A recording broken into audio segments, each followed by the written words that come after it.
तो वहीं प्रयागराज में महाकुंभ 2025 जैसे जैसे नजदीक आ रहा है, संगम की रेती पर चहल पहल भी तेज होती जा रही है। अब तो संगम क्षेत्र में अखाड़ों की जमीन भी आवंटित होने के बाद अब अखाड़ों ने भूमि पूजन भी शुरू कर दिया है, निर्माण कार्य भी शुरू कर दिया है। इस मेले में अब तक 5 से 7 अखाड़े भूमि पूजन कर चुके हैं। इस बार महाकुंभ में 40 करोड़ से अधिक लोगों के आने की उम्मीद है, इसलिए इस बार सीसीटीवी कैमरे से भीड़ को नियंत्रित किया जाएगा, जो कि AI बेस्ड होगा। देखिए खास रिपोर्ट।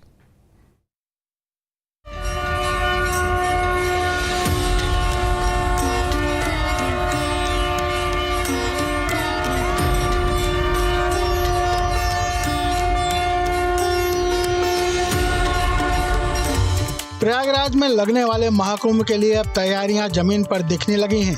संगम तट पर बनाए जा रहे महाकुंभ मेला क्षेत्र में अखाड़ों को भूमि आवंटित होने के साथ ही अखाड़ों ने भूमि पूजन भी शुरू कर दिया है।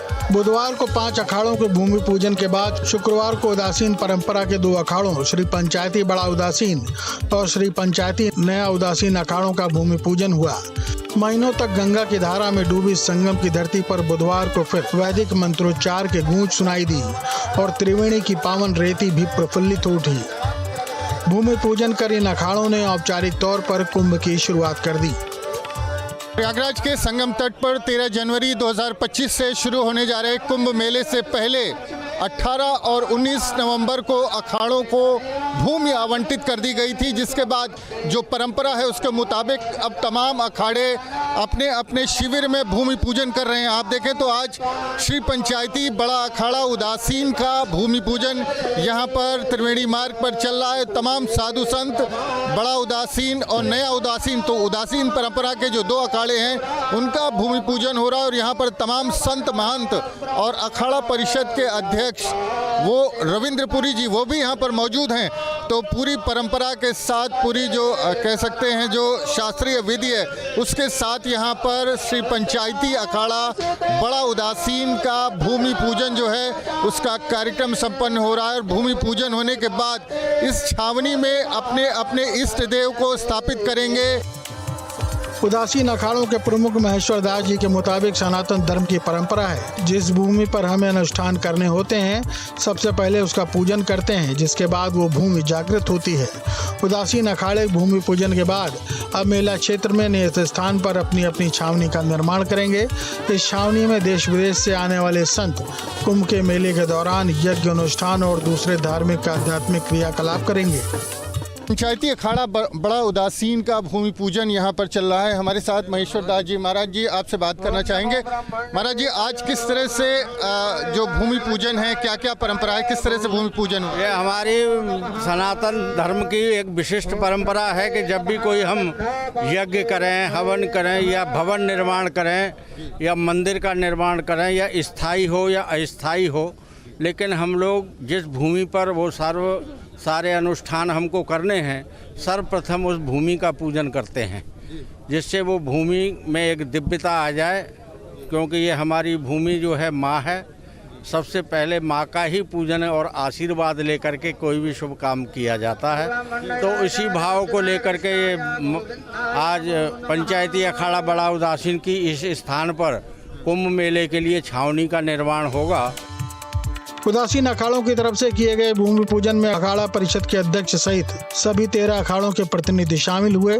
भूमि पूजन के बाद अब अखाड़ों की मिली भूमि पर अखाड़े अपने अपने इष्ट देव के मंदिर स्थापित करेंगे। धर्म ध्वजा का स्थान तय कर धर्म ध्वजा स्थापित की जाएगी। पंचदेव के स्थान बनेंगे। गौ माता और कुंभ कलश स्थापित किए जाएंगे। अखाड़ों का भूमि पूजन कुंभ मेला क्षेत्र में हो रहा है। हमारे साथ उदासीन अखाड़े के महंत धर्मेंद्र दास जी, उनसे बात कर लेते हैं। महाराज, आज भूमि पूजन हुआ है, आगे क्या क्या परंपराएं हैं और किस तरह से ये पूरा भूमि पूजन किया जाता है, क्यों किया जाता है? अभी हम लोगों ने गंगा पूजन और दिव्य अन्नपूर्णा पूजन, दिव्य हमारे विश्वकर्मा पूजन, और अब इस पूजन के बाद मंदिर का निर्माण, चबूतरे आदि, अन्नपूर्णा भंडार, हमारा कोठार और सारे संतों के रहने के लिए छावनी आदि का निर्माण शुरू होगा। कथा मंडप बनेगा। अभी 1 महीने तक निर्माण होगा। 10 तारीख को हम लोग यहाँ पर जो है ध्वजा साहब खड़ा करेंगे। 12 तारीख को हम छावनी प्रवेश करेंगे। इसके बाद तीनों शाही स्नान, ये हमारा क्रम है। कौन कौन लोग पहुंचेंगे? आपके जो उदासीन परंपरा के अखाड़े हैं, कौन कौन से संत और कौन कौन से लोग? तो हमारे सारे संत आने वाले काष्टी पीठाधीश्वर महाराज श्री गुरु शरणानंद जी महाराज, पूज्य त्यागी तपस्वी बाबा कल्याण दास जी महाराज, दिल्ली दरबार के संत, देहरादून दरबार के और राजस्थान के भीलवाड़ा के संत, हमारे सारे संत जितने भी स्टेट्स हैं, हमारे कांचीपुरम के मठाधीश, तो विश्व के सारे संत यहाँ इकट्ठे होने वाले हैं और ये 10 तारीख के पहले सब आ जाएंगे। उदासीन परंपरा के संत कहते हैं कि कुंभ 2025 को हम दिव्य और भव्य बनाएंगे। उदासीन परंपरा के दोनों अखाड़ों के आचार्य एक ही हैं, दोनों की परंपराएं भी एक ही हैं। अखिल भारतीय अखाड़ा परिषद के अध्यक्ष महेंद्र रविंद्र पुरी ने फिर से इस मेले में ऐसे लोगों को खाने पीने की दुकान न लगाने देने की अपील की जिससे संतों का धर्म भ्रष्ट हो सकता है।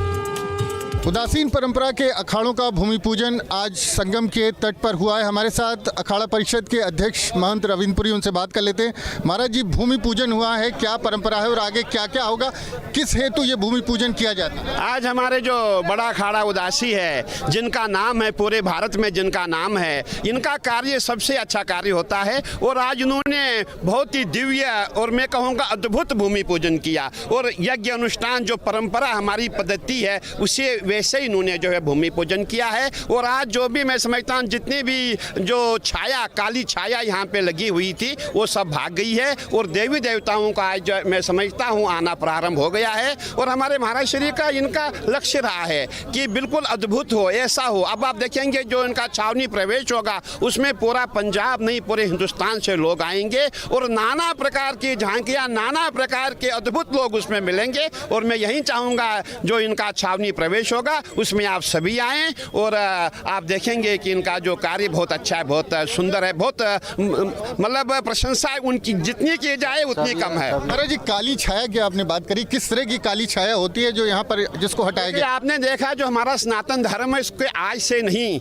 जब से भी सनातन धर्म हुआ है तब से इसको काली छाया पीछे दौड़ती रहती है, बहुत प्रेत पिशाच पीछे दौड़ते रहते हैं। अभी आपने देखा होगा कि जितने भी हमारे हिंदू है जो सनातनी है सभी को खाने में पेशाब मिलाया जाता है, थूक मिलाई जाती है, ये सब चीज़ें हैं। इसलिए इससे बचने के लिए हमने आह्वान किया था कि मेला क्षेत्र में कभी किसी जो हमारे गैर हिंदू है उनको पान की दुकान ना मिले, चाय की दुकान ना मिले, खाने की दुकान ना मिले, जो भी परचून की दुकान है वो ना मिले, ताकि हमारे साधु संतों का जो हमारे संत महात्मा है, आप कभी भी हमारे जो संत आते हैं जो ये आप चिमटा लेके देख रहे हैं, इनको आप हल्के में नहीं लेना। ये बड़े तपस्वी होते हैं, ब्रह्मनिष्ठ होते हैं, इनका जीवन ही पूजन में ही लगा रहता है, इनका धर्म भ्रष्ट न हो। इसीलिए हम जितने भी पदाधिकारी है इन्हीं की रक्षा के लिए हमने ये निर्णय लिया हुआ है। प्रयागराज के संगम तट पर जनवरी 2025 से शुरू होने जा रहे कुंभ मेले में 40 करोड़ से अधिक श्रद्धालुओं के आने की उम्मीद है। पर्यटकों की सुरक्षा और सुविधा के लिए केंद्र की मोदी और राज्य की योगी सरकार ने बड़े पैमाने पर योजना तैयार की है। खास बात यह है कि इस मेले में AI तकनीक का बड़े पैमाने पर इस्तेमाल किया जाएगा। कुंभ मेला प्रशासन कुंभ मेला क्षेत्र के अलावा प्रयागराज शहर के महत्वपूर्ण स्थानों, रेलवे, बस स्टेशन, पार्किंग स्थलों पर 2700 AI कैमरों के जरिए चप्पे चप्पे पर पैनी नजर रखेगा। प्रयागराज के संगम तट पर जनवरी 2025 से शुरू होने जा रहे कुंभ मेले में आने वाले करोड़ों श्रद्धालुओं की सुरक्षा और संरक्षा के मद्देनज़र इस बार बड़े पैमाने पर टेक्नोलॉजी का भी प्रयोग किया जा रहा है। और जिस तरह से हर क्षेत्र में AI का दखल बढ़ा है, उसी तरह से कुंभ मेला क्षेत्र में भी AI का प्रयोग बड़े पैमाने पर मेला प्रशासन की तरफ से किया जाएगा। हम इस वक्त कुंभ मेला क्षेत्र में इंटीग्रेटेड कंट्रोल कमांड सेंटर में मौजूद हैं, जहां पर 1100 कैमरे जो है फ़िलहाल शहर भर में इंस्टॉल्ड हैं और 1600 और ऐसे कैमरे लगाए जाएंगे जो AI बेस्ड होंगे, यानी AI उनमें कॉन्फ़िगर्ड होगा और उसके ज़रिए तमाम तरह की अभी सूचनाएं जो है उसको हासिल किया जा सकता है। मेलों में अब तक केवल CCTV कैमरों का इस्तेमाल हुआ करता था, लेकिन AI डिवाइस इंस्टॉल होने के बाद इन CCTV कैमरों की उपयोगिता कई गुना अधिक हो गई है। ये AI कैमरे कुंभ मेले में क्राउड मैनेजमेंट में बेहद उपयोगी साबित होंगे, क्योंकि इस मेले में सबसे बड़ी चुनौती मेले में आने वाले 40 करोड़ से अधिक की भीड़ को नियंत्रित करना होगी। ऐसे में AI प्लेटफॉर्म से युक्त 2700 हाई पावर CCTV कैमरे न सिर्फ भीड़ पर नजर रखेंगे, बल्कि किसी एक स्थान पर अधिक भीड़ होने पर उसकी सूचना तुरंत मेला क्षेत्र में स्थापित ICCC यानी इंटीग्रेटेड कंट्रोल कमांड सेंटर तक पहुंचाएंगे। सूचनाएं मिलने के बाद मेला प्रशासन तुरंत उस पर रिएक्शन कर किसी अनहोनी को टाल सकेगा। ये महाकुंभ 2025 में जो भीड़ प्रबंधन के लिए हमारा सबसे बेसिक घटक होता है, हम लोग ICCC के माध्यम integrated control and command centre जो पिछली बार 2019 के कुंभ में इस्टेब्लिश हुआ था, उसको हम लोग और इन्हांस करके उसमें टेक्नोलॉजी का इनपुट, जिसमें AI का प्रयोग काफ़ी स्तर से किया जा रहा है। इसमें हम लोग कई कैमरे, करीब 2000 के आसपास कैमरे इंस्टॉल कर रहे हैं। वो उसमें से कई कैमरों में AI बेस्ड सोल्यूशन रहेगा, जिससे फेस रिकग्निशन और भीड़ नियंत्रण में आसानी मिलेगी। हम लोग क्राउड का सही एनालिटिक्स भी कर सकेंगे और कई मायने में जैसे भीड़ कहाँ ज़्यादा हो रही है वो अपना नेचुरल एक अलर्ट दे सकेगा। तो